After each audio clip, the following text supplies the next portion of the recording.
Good morning. Good morning. I'll wait a few moments for everyone to connect. Thank you.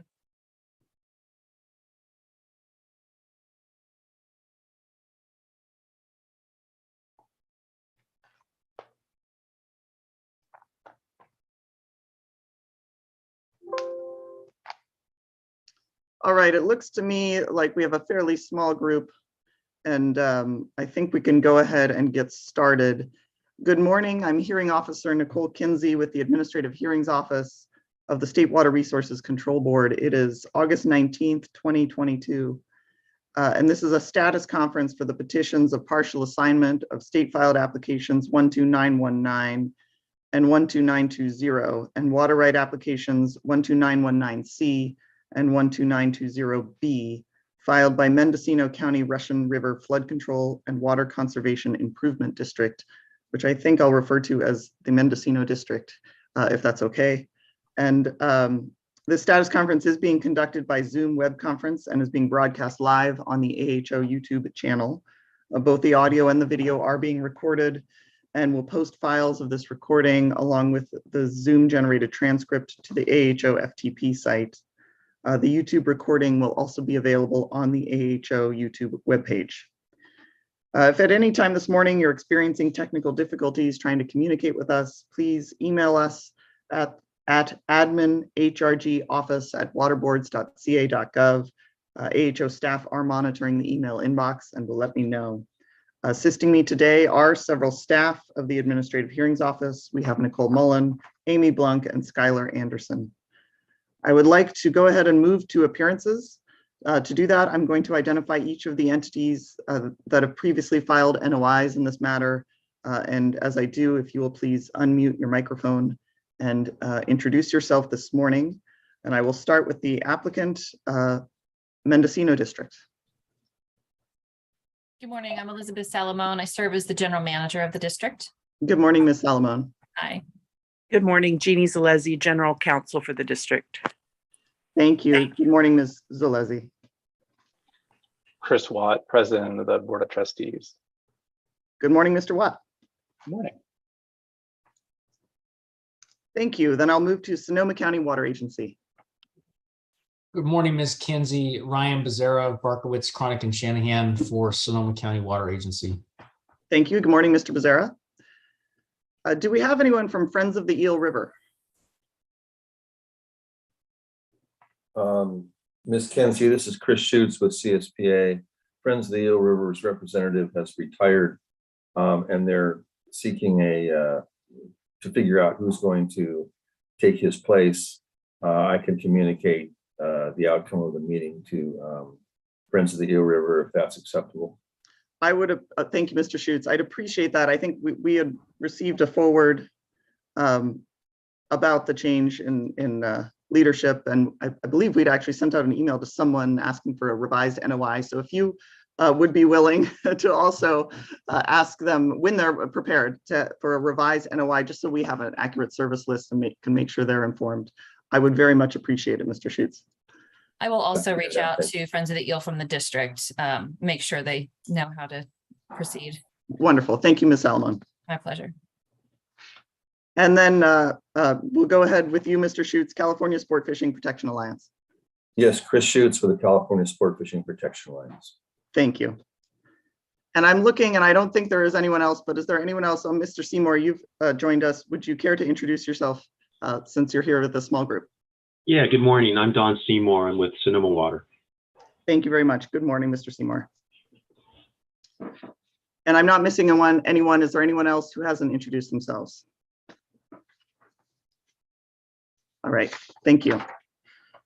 I think the purpose of the status conference today is to hear from the Mendocino District about progress since we met last on February 15th.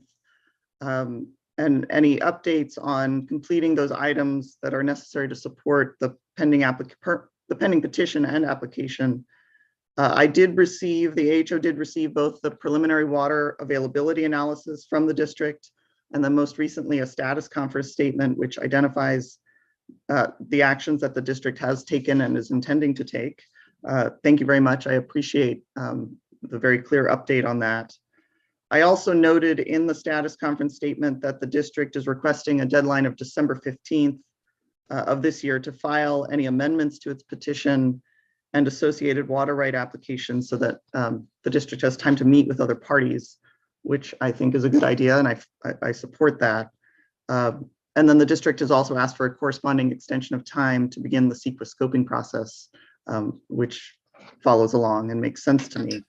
But before I reach any formal conclusions, I thought I would like to hear from the district, and then I will turn to the other parties to hear from you about the district's progress and then the proposed schedule. And then finally, after that, we'll talk about our next steps. So Ms. Zalesi, I'll turn things to you. Yes, good morning. Thank you. And as you mentioned, I think everything is summarized in our status conference statement. The only thing I would add is that we very much want to work first with our own consultant to understand the ramifications of the preliminary water availability analysis so that we can finalize that. We plan to do that in the next 2 weeks. We have a meeting scheduled next week. Then I know CalSPA has requested an opportunity to meet with our consultant, and we very much would like to do that once we've had a chance to get all our questions answered. And we very much want to work with all of the protestants and the Sonoma District and the Sport Fishing Protection Alliance to put together an amendment and perhaps a new application that everyone is in agreement to. That is our ultimate goal, get everybody on the same page. We believe we can do that within the 90-day extension we've requested. So thank you. Wonderful, thank you. And Ms. Zalesi, I have one question that you may not be able to answer today.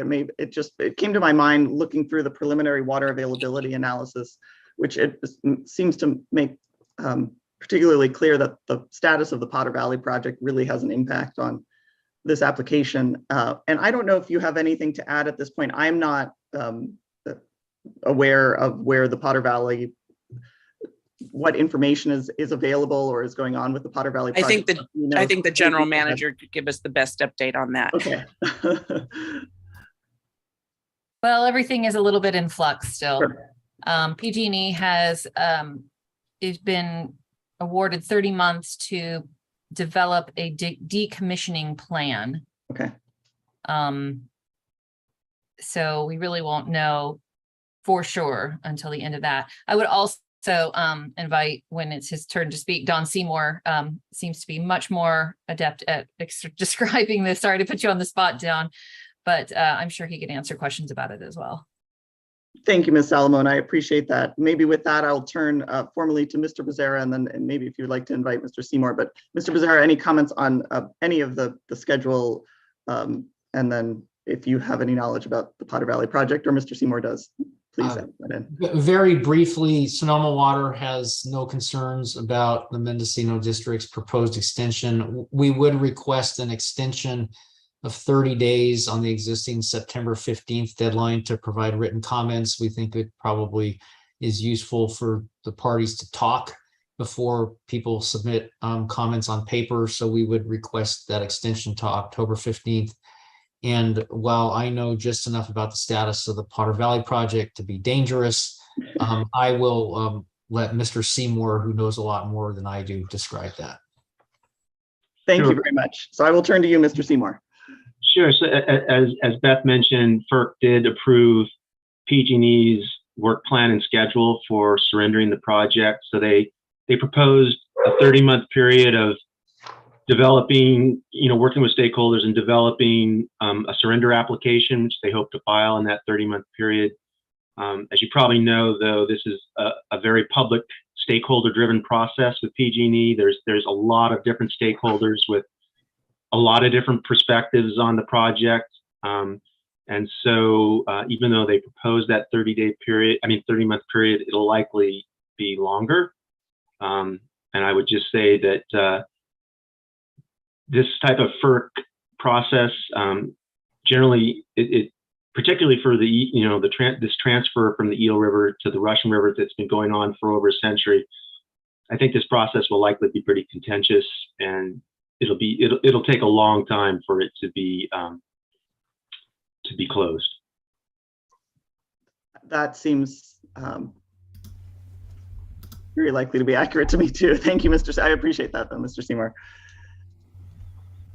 With that, I see we have an additional party. You can correct my pronunciation. Is it Mr. Greason? It's Grayson. If you'd like, Thank you.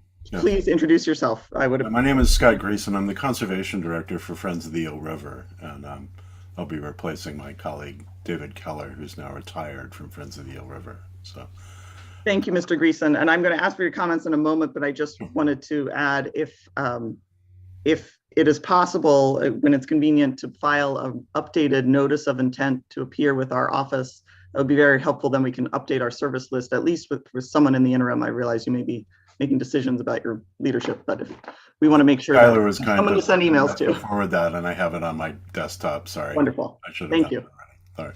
My apologies. No, that is no problem. And Mr. Greason, do you have any comments that you would like to make today? I know I'm putting you on the spot. I'm not sure if you have the background to comment, but if you have any comments. I do. I would respectfully disagree with Mr. Seymour about the probability that the Potter Valley project is going to sort of remain in an indefinite limbo.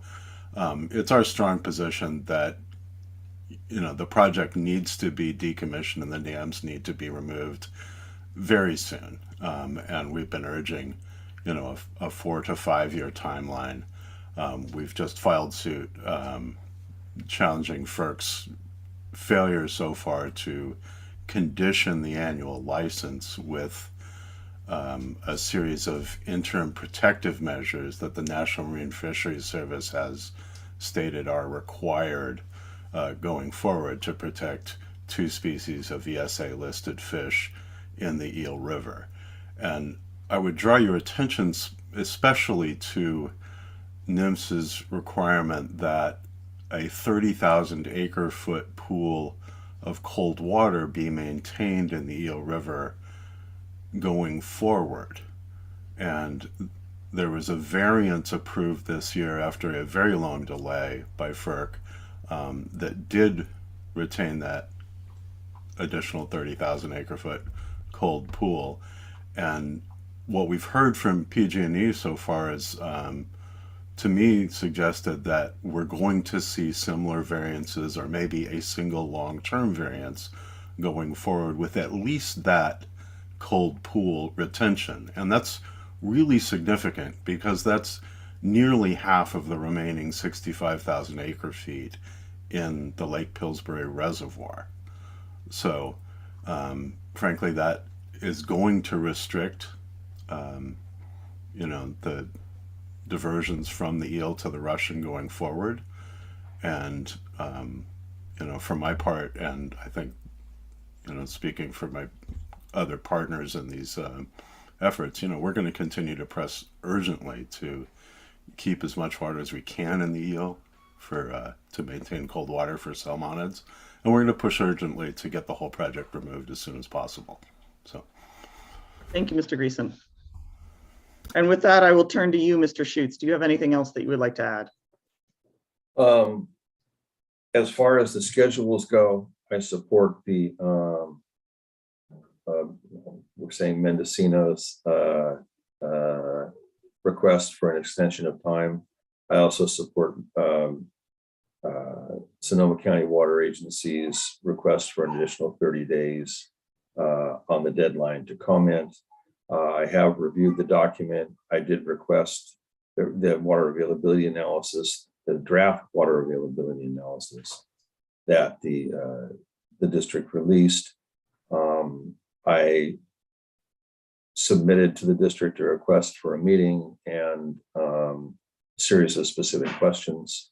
I'm glad to hear that they're interested in meeting and having a discussion. I think that's productive and the most efficient way to move forward.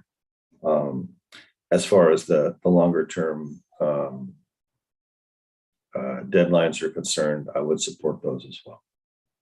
And I'm not going to comment further on the status of the Potter Valley project, other than to say it is contentious and it's unknown at this time how long it's going to take to resolve. Thank you, Mr. Schutz.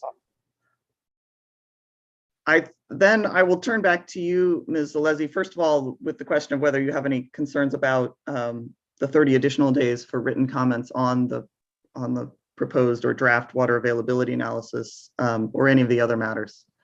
No, we have no objection at all, and we think that still fits within the timeline of our 90-day extension request. Wonderful. Thank you. Then with that, I will say the proposed changes to the schedule seem appropriate, and I appreciate all of you working together. I will memorialize them in a status conference ruling. So those 3 changes would be: 1, to extend the deadline for written comments on the draft water availability analysis by 30 days, to impose a deadline of approximately December 15th for the district to file any amendments to its petition for assignment and associated water right application, or at least initial changes. I understand these projects evolve over time. And then February 15th deadline for preparing an initial CEQA, whether it's a scoping document or something to that effect. I will articulate that better in my written ruling. And if there are any concerns about it, you are certainly welcome to raise that with me. Are there any other comments or issues we should talk about today before we set a date for another status conference to check in? I don't have anything. Thank you. Anyone else?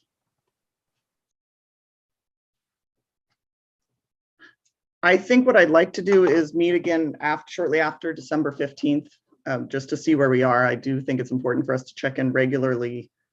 It helps me keep track of what's happening, and I think we seem to be fairly efficient, so it doesn't take a lot of our time. I know looking at December is a difficult time with vacations and holidays, but let's make an attempt. We're a small group. Of course, if we need to move it to early January, we will do that. But I would ask if we could initially look at December 20th or 21st. Do any of you have conflicts that would not allow us to meet either in the morning or afternoon on December 20th or 21st?